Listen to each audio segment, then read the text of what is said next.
membro do Coletivo de Estudos e Pesquisas sobre Políticas Públicas em Educação Física e Lazer, GEPOLIS, UFRJ. Com a palavra. Obrigado, professora. Dizer que é recíproco, né? Uma honra ter tido no compasso da minha formação da graduação, você como parte aí dessa formação. Então, muita felicidade estar compartilhando a mesa com os camaradas e com a professora Michele. E agradecer, né? Iniciar agradecendo o convite da UF, né? Mais uma vez nesse espaço. Muito me honra estar aqui presente, dialogando diretamente com os estudantes e estudantes trabalhadores, né, dessa casa, da universidade pública.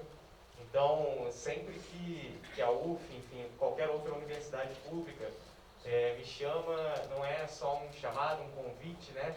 É uma convocação fundamental para que a gente esteja nesse espaço de diálogo, nesse espaço de formação política e nesse espaço de formação política docente, sobretudo, né? Então, obrigado, professora Adriana, obrigado aos recorrentes convites da professora Elis, né? Lá no primeiro período, né, Elis, da disciplina de Introdução à Educação Física, a gente permite a gente fazer esse diálogo, né, com os professores em formação ainda nos passos iniciais, né, o que é muito fundamental e onde a gente começa a questionar um pouco a educação física hegemônica que vem lá de fora e questionar também a ideologia dominante, tanto no sentido da leitura de mundo, como na leitura do próprio campo da educação física, que já a gente sai para atuar. Né? Então, a professora Michele já colocou a formação, eu só queria sublinhar aí um pouco o papel que o movimento estudantil teve na minha formação. Né? A gente fala fundamentalmente da universidade, e a universidade em sua completude, né? Não só a universidade da sala de aula, né? A gente chega lá, 4 paredes de sala de aula, o professor na frente e a galera lá ouvindo passivamente, mas uma universidade que esteja de portas abertas, de muros rompidos e, sobretudo, uma universidade de um movimento para lutar e para garantir o direito à educação. O direito à educação público, gratuito, de qualidade, como a professora trouxe aqui na sua apresentação. Então, a universidade é um organismo vivo e que precisa atender os interesses da classe trabalhadora e dos filhos e filhas da classe trabalhadora, né? Porque é financiado por ela, né? Então, nesse sentido, quando a gente entra numa universidade pública, a gente quer que as nossas próximas gerações, enquanto classe, esteja dentro dela, defendendo ela também.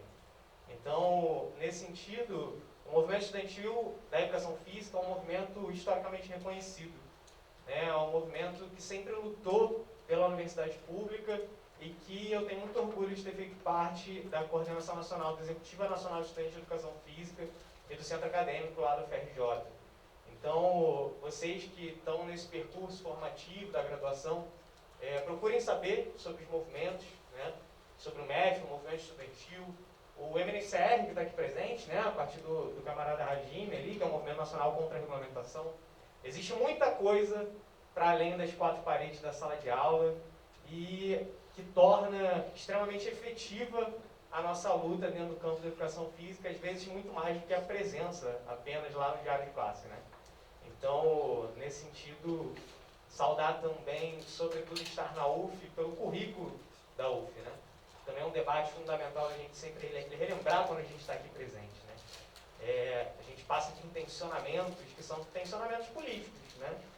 A UF, apesar, né, de, claro, ter as suas questões a serem debatidas e melhoradas, é um dos currículos mais progressistas, mais avançados, pensando no Rio de Janeiro, né? A FRJ, por exemplo, a gente tem uma dominação esportivizante de educação física, uma dominação biologizante de educação física, que é aquilo que a gente não quer. É aquilo que nos afasta do sentido do que é ser professor.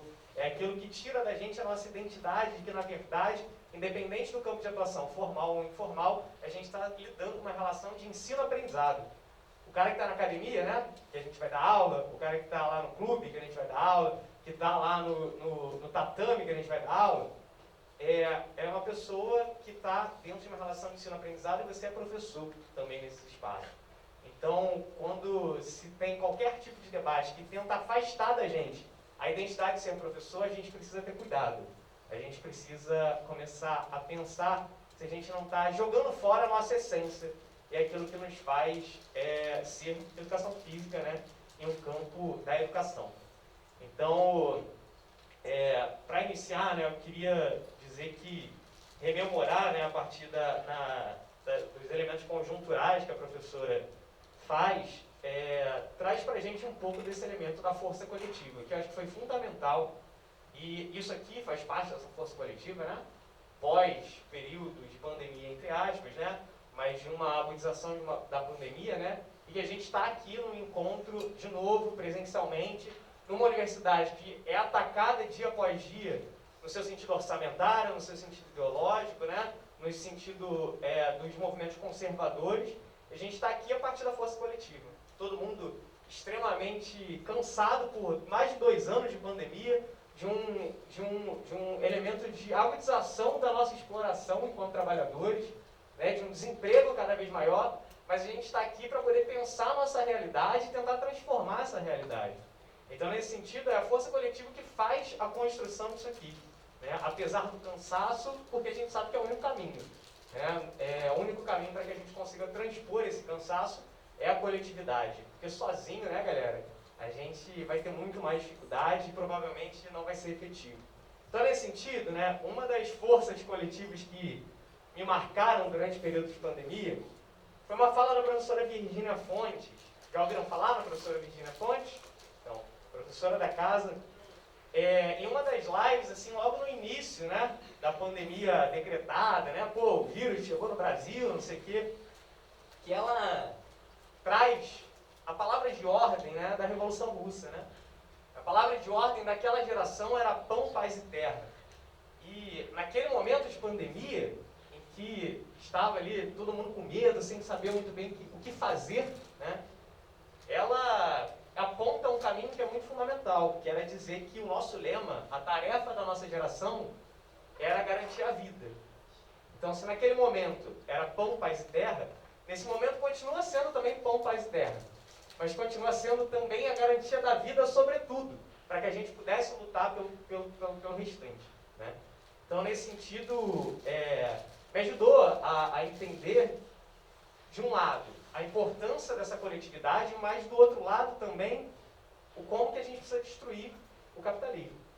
Porque há pouco tempo, o que é fundamental, inclusive, para a vida, a gente estava falando de pão, paz e terra, agora a gente está falando, sobretudo, de garantir a vida, a existência, né? Então, nesse sentido, vai ser assim, vai ser trocando ideia, vai ser em coletividade, se organizando para a luta. A professora trouxe aqui os elementos fundamentais que expressam uma crise no sistema capitalista de forma internacional.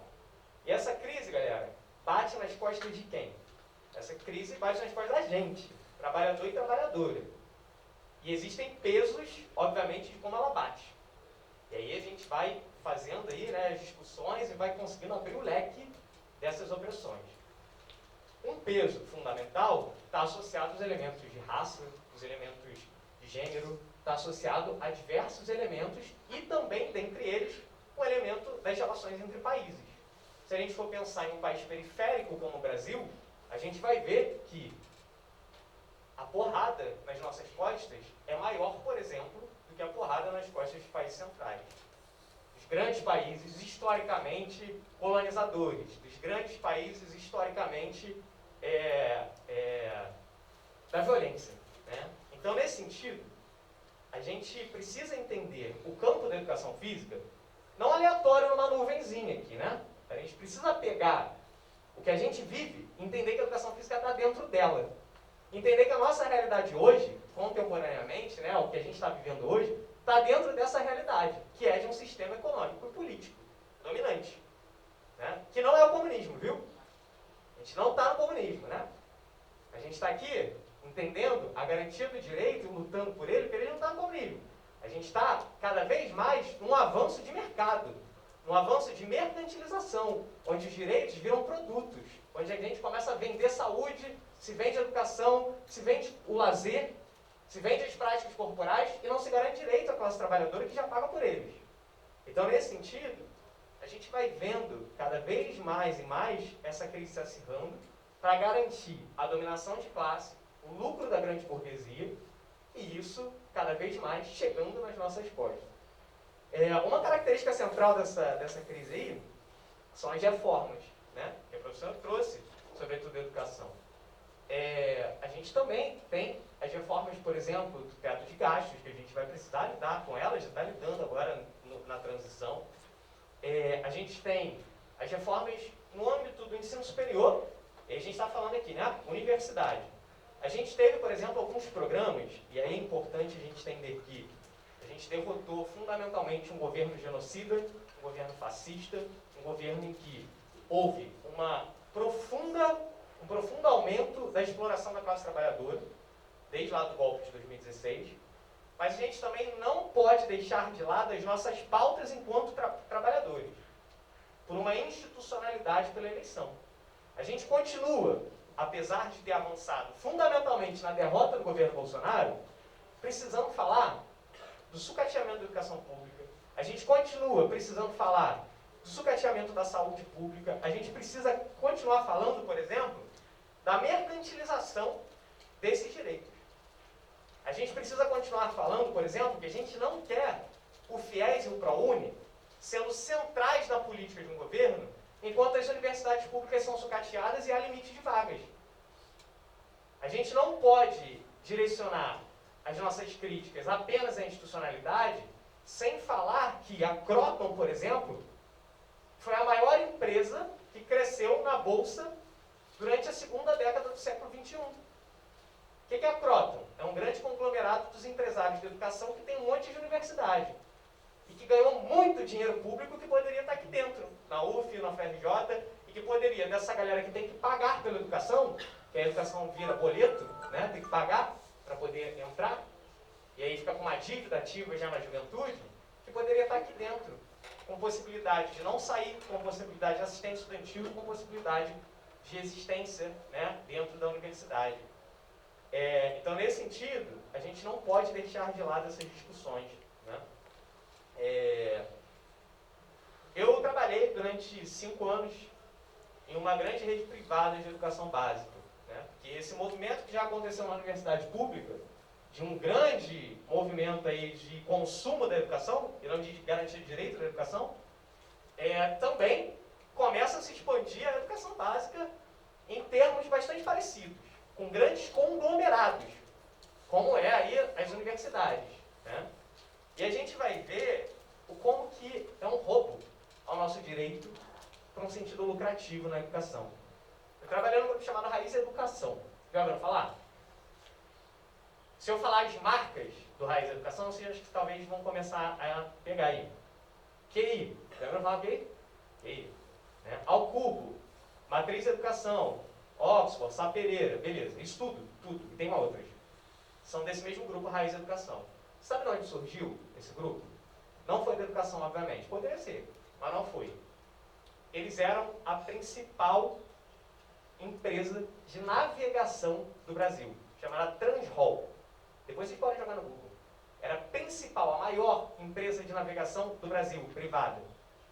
Só que quem financiou a frota de navios dessa galera? Era a navegação. Quem financiou? O dinheiro público. O BNDES, Banco Nacional de Desenvolvimento, comprou a frota de navios para uma galera privada, para os empresários. O dinheiro público, atenção, nosso dinheiro foi para o bolso da galera privada para operar, porque era estratégico.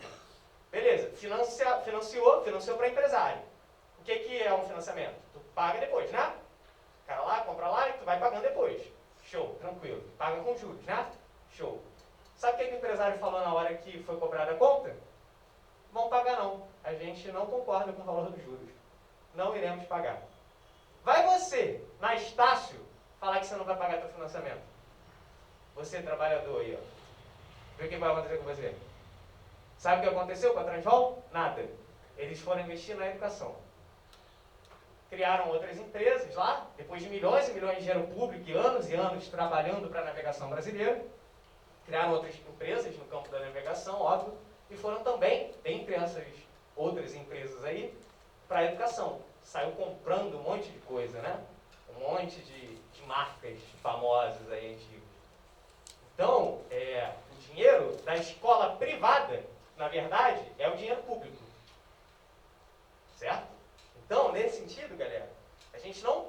perder de vista que, independente do próximo governo, que a gente precisa entender que é fundamental e foi um ciclo histórico essencial para derrotar o fascismo e o bolsonarismo, a gente não pode deixar de lado achando que tudo vai ficar bem agora. A gente precisa mobilizar, a gente precisa lutar, a gente precisa continuar.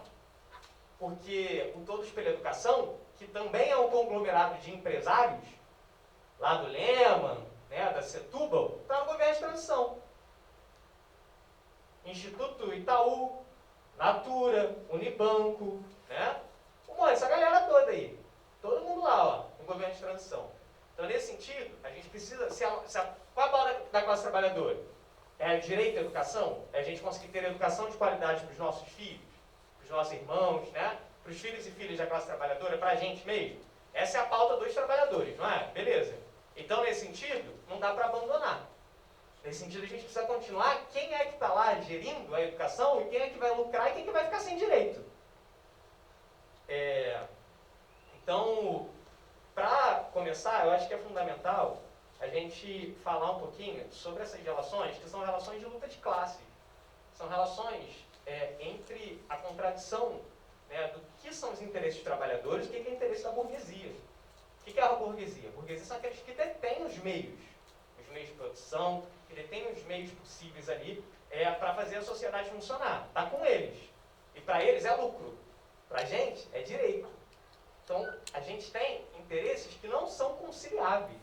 São interesses que são impossíveis de conciliar. E, nesse sentido, a gente teve políticas que tentaram conciliar e cessaram em determinado momento. Nesse sentido, a gente vai precisar reinventar a nossa própria história a partir de agora. E essa reinvenção só pode ser coletiva.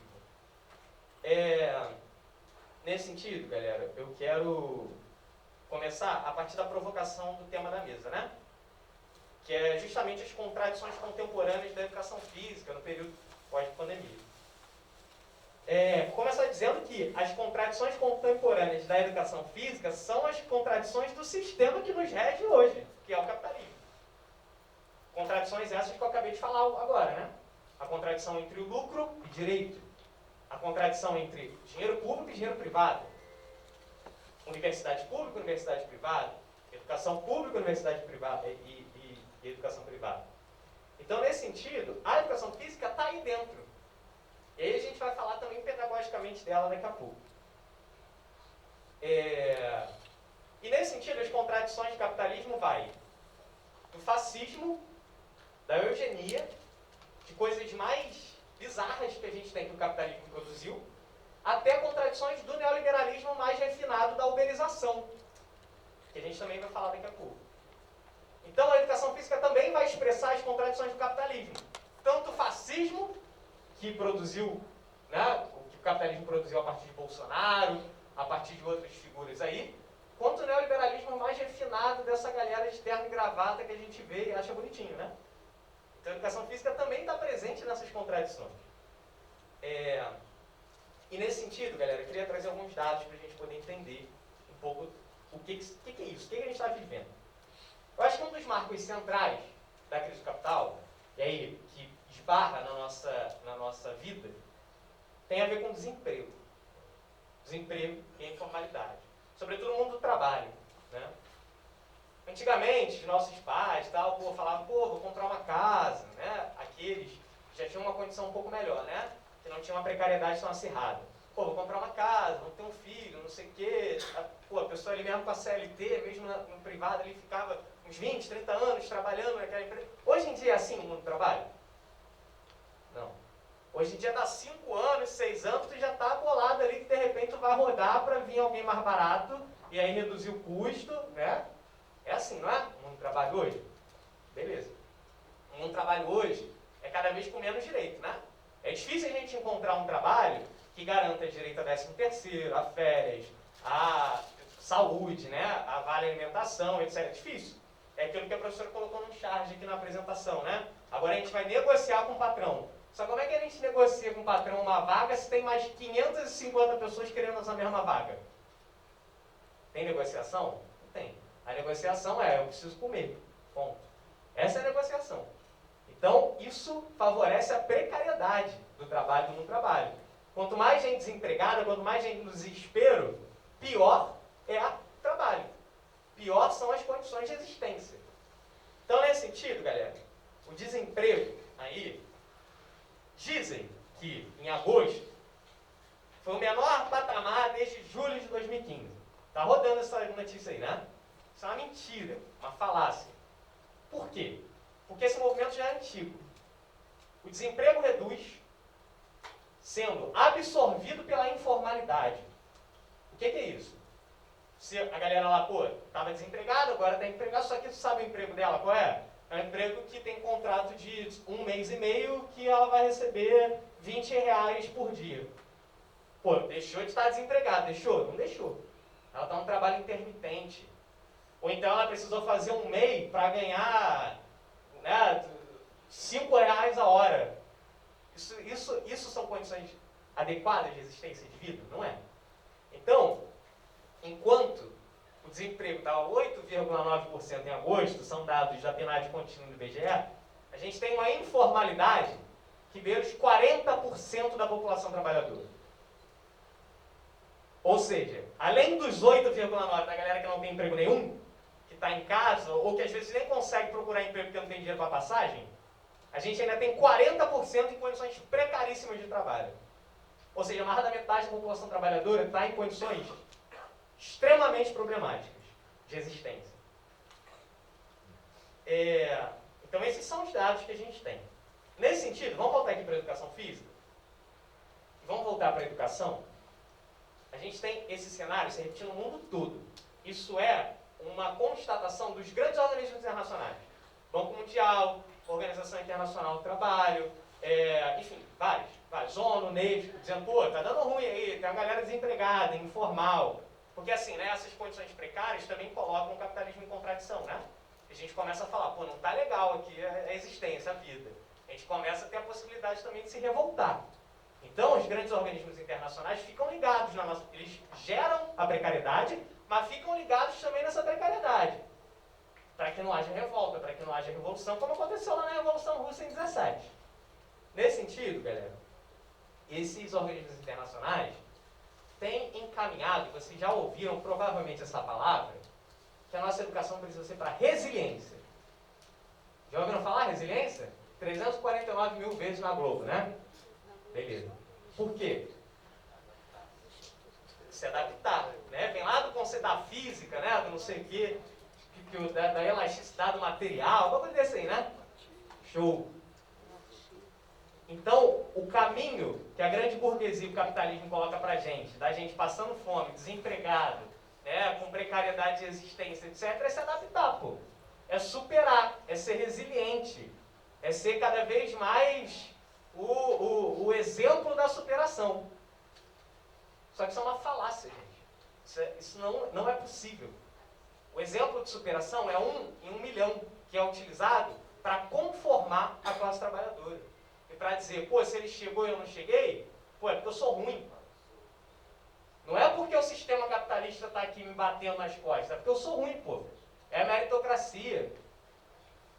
Né? Então, nesse sentido, é esse tipo de educação que tem se construído e se encaminhado pelos organismos internacionais e pelos setores da educação privada.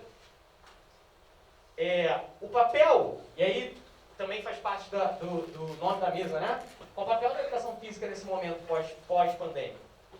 O papel da educação física na escola pública, na educação básica, para mim, gente, não pode ser a de educar para a resiliência. Não pode ser para educar para o conformismo, para a superação sem questionamento das origens dos problemas. Por quê? É isso que a educação física tem sido encaminhada nesses grandes documentos, aí, como a Base Nacional Comum Curricular, etc., que vem com todo um aparato pedagógico pós-moderno, com vários autores conhecidos, inclusive, do campo, e que traz aí a ausência de um recorte de classe e a ausência de uma discussão anticapitalista, por óbvio, né? É construído pelos capitalistas.